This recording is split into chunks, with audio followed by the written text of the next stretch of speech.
In this week's news show we have Far Cry goes Primal, ASUS's new motherboard comes in with an impact, and Batman goes Argh! The Sony Xperia Z5 was announced recently. It'll feature a 23 megapixel camera.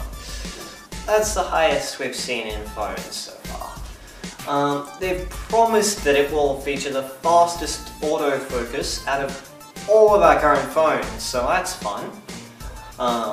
Your cat photos will come out in astounding clearness.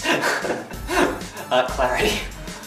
The Z5 and Z5 Compact will be waterproof and dustproof. I'm not sure how far that waterproof goes at the moment, but we should have more info on that later. They'll feature dedicated camera buttons, 4K video recording, and got to 12,800 ISO if you're looking for some night photography with no flash. The premium Z5 will also use the first 4K smartphone screen, which is really dense with the pixels. So they decided they're going to put a fingerprint scanner on the button on the right hand side of the phone for probably unlocking only, since not much you can really do with that. Sony is promising 2 days of battery life, and 45 minutes should be enough to charge up to a day of battery. ASUS recently revealed the Maximus 7 Impact. It's a mini ITX motherboard with a lot of features. It doesn't come cheap, but you're looking at a lot of features for $250. Starting with common features, the Maximus 7 has built-in Wi-Fi, USB 3.1 Type A and C, and a full sound card, with a fan extension card if you feel like plugging in more than the usual, and 4 SATA ports. Not a lot, but you can get a lot of storage out of that. More uncommon features, it's got a voltage regulator module stock. It's mounted vertically, so it doesn't take up much room. You can still plug in your graphics card right next to it if you felt like it. And it does offer support for high overclocked 4.x GHz Skylake processors. That's all. This week on gaming news, Far Cry Primal, Project Red's Cyberpunk 2077, bigger than Witcher 3, and Fallout 4's system requirements. Let's start off with Far Cry 3. Now, Far Cry Primal.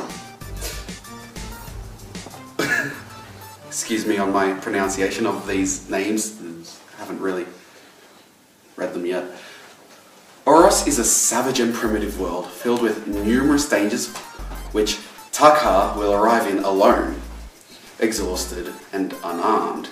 Instead of purchasing weapons, players must craft them, first with wood and stone, and then later with more and different resources for more advanced and powerful equipment like spears, bows, blades and clubs.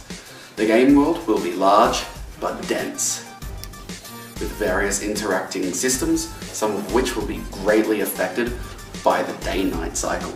This won't be your normal Far Cry game. It is based in the Stone Age, so there won't be any vehicles or firearms as per usual. But I'm quite looking forward to this game myself. Next on, Cyberpunk 2077. Not much has been really announced from Project Red on this game yet, but there is one thing that they have let slip, is that it will be larger than The Witcher 3. Again, from the screen caps I have seen of it, it does look really cool. And next on is the Fallout 4 specs, which have finally been announced. And luckily, my computer will fit in the recommended specs.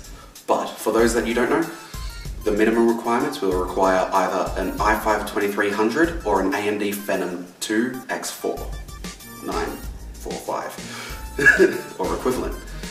8 GB of RAM, 30 GB of hard drive space, and a NVIDIA GTX 560 Ti 2 GB or an AMD Radeon HD 7870 or equivalent. The recommended specs will be an Intel Core i7-4790 or an AMD FX 9590 or equivalent. It also requires 8 GB of RAM for recommended. Again, the 30 GB of hard drive space.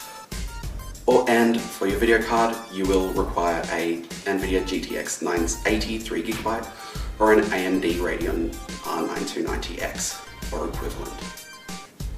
It will also run on Windows 7, 8 and 10. 64-bit OS. And that is all for gaming news this week. Somewhere Now around remember there. guys, to see Fallout 4 footage on our Aussie Gaming YouTube channel, click the eye there. Welcome to entertainment news. Warner Brothers has revealed the new Green Lantern movie at their New York Comic Con panel. It will be called Green Lantern Corps, and there has been no scheduled release date, but the movie is going to be revealed about 2020. New information on the Ash vs. Evil Dead television series has come out at New York Comic Con again. It's going to be 10 30-minute episodes and will premiere on Stars on October 31st, which in America is Halloween. And finally, the first R-rated Batman movie. The new Batman movie, Batman the Killing Joke, has been given permission to be rated R by Warner Brothers. But James Tucker, the producer of the film, has said just because he's been given permission to make an R-rated movie doesn't mean he has to make one. But considering the storyline, it's going to be quite difficult. The storyline follows the Joker.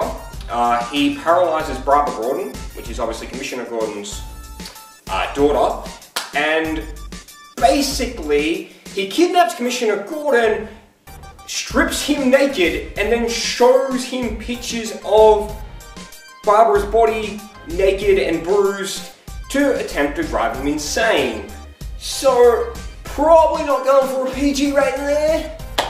Alright, anyway, thank you and goodbye.